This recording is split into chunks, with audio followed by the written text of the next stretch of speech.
नमस्ते आप सभी को। स्वागत है आपका मेरे यूट्यूब चैनल पर। आज हम हल करेंगे हिंदी कक्षा 6 और 7 की कार्यपुस्तिका प्रवाह का कार्यपत्रक नंबर 24 और 25। कार्यपत्रक नंबर 24 की दक्षता है शुद्ध लेखन कर पाना।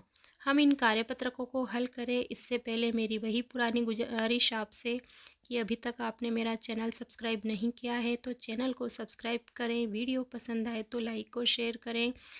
पहला प्रश्न है, नीचे दिए शब्दों को शुद्ध करके लिखिए। पहला शब्द है बाहर, ये पहले से ही शुद्ध लिखा हुआ है। दूसरा है पत्नी, में छोटी की मात्रा है, उसमें हम बड़ी की मात्रा लगा देंगे नी पर। इसी प्रकार शारीरिक भी सही लिखा हुआ है। बीमारी ये गलत है, इसमें ब में बड़ी की मात्रा आएगी और बीमारी लिखेंगे। आधीन गलत है, इसको अधीन लिखेंगे।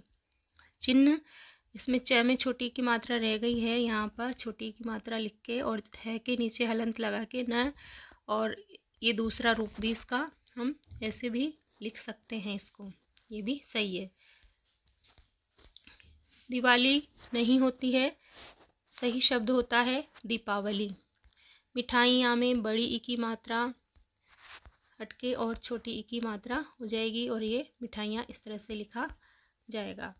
प्रश्न नंबर 2 है, अशुद्धियाँ दो तरह से होती है, शब्द संबंधी तथा वाक्य रचना संबंधी। नीचे कुछ वाक्य दिए गए हैं, उन्हें आप शुद्ध करके लिखिए। अशुद्ध वाक्य है, बाहर से कोई को बुला दो, तो यहाँ सही होगा इसका बाहर से किसी को बुला दो। दूसरा है, यहाँ अनेकों लोग थे, तो इसको सही करके हम लिखेंगे वहाँ अनेक लोग थे।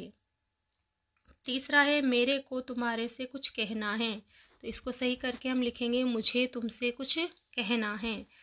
चौथा है, नाना जी खाना खा ले, तो नाना जी खाना खा लीजिए, इस तरह से इसको सही करेंगे।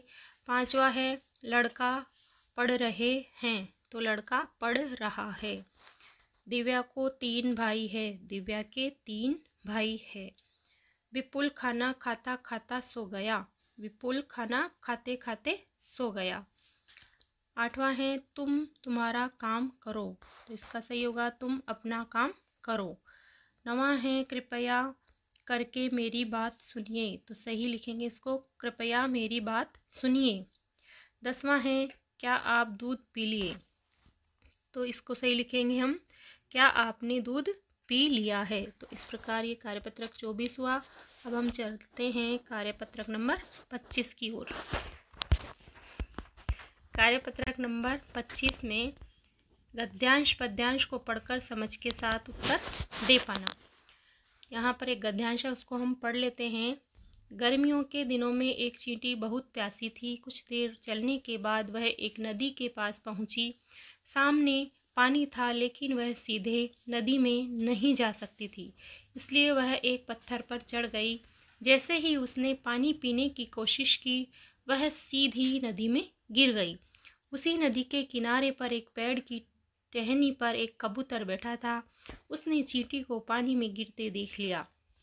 उसने चींटी की मदद करने के लिए तेजी से पेड़ का एक पत्ता तोड़कर नदी में चींटी के पास फेंक दिया। चींटी उस पत्ते पर चढ़ गई। थोड़ी देर बाद पत्ता तैरता हुआ नदी किनारे पहुंच गया। चींटी ने पत्ते पर से छलांग लगाई। किनारे पर आकर उसने पेड़ पर बैठे कबूतर को धन्यवाद दिया। तो एक छोटी सी कहानी है ये। ऊपर लिखी कहानी के आधार पर प्रश्नों के उत्तर दें।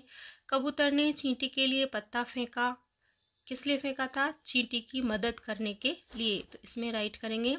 दूसरा है, डूबते को तिनके का सहारा से क्या समझते हैं? तो इसका सही होगा परेशानी में थोड़ी मदद मिलना। तीसरा है, कबूतर के स्थान पर आप होते तो चींटी की मदद कैसे करते? हम कबूतर की जगह होते तो चींटी को पानी से निकालने के लिए हाथ या लकड़ी का प्रयोग कर सकते थे। चौथा है, क्या आपने भी कभी किसी की मदद की है? अपने शब्दों में लिखिए। हाँ, एक बार पतंग की डोर से एक कबूतर घायल होकर हमारी छत पर गिर गया था, तो मैंने उसकी मरहम पट्टी की थी। पांचवा है, नीचे दी गई स्थिति में आप क्या करेंगे? स्कूल में भूकंप आने पर, तो इसका उत्तर हम लिखेंगे हम सभी विद्यार्थी खुले स्थान की ओर चले जाएंगे। दूसरा है घर का पता भूलने पर आप क्या करेंगे? घर का पता भूलने पर किसी से पूछेंगे या फिर पुलिस की मदद लेंगे। तीसरा है घर में चोर घुसने पर हम जोर जोर से चिल्लाएंगे और पुलिस को सूचित करेंगे। चौथा है परीक्षा में प्रश्नों के उत्तर ना आने पर, तो यहाँ हम किसी की नकल तो नहीं कर सकते हैं।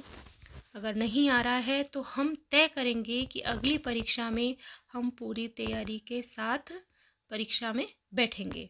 तो ये हुआ हमारा कार्यपत्रक number 25 complete. Thanks for watching.